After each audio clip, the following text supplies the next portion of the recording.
Okay, y'all.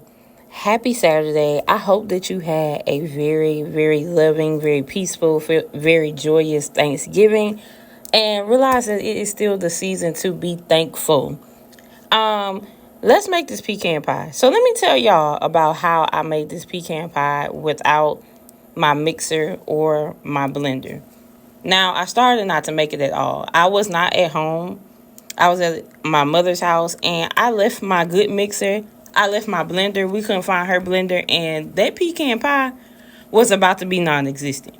But I had everything that I needed to actually make it except for the blender.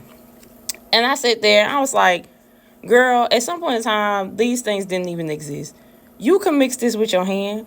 But let me tell you the lesson that I also thought about in this.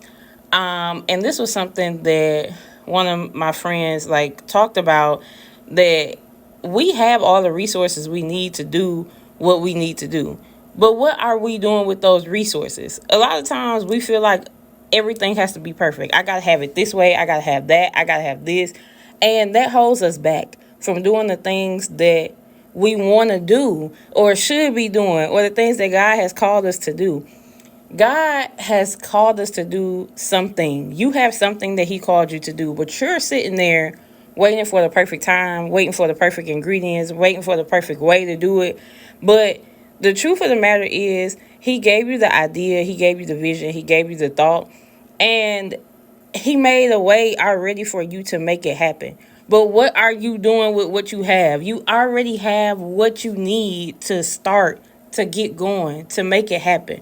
So think about that today. What resources do you have to do exactly what you know you should have been doing, what God has already told you you should be doing? What are those resources and how can you put them to work today? Again, happy Saturday, and I hope y'all had a happy Thanksgiving.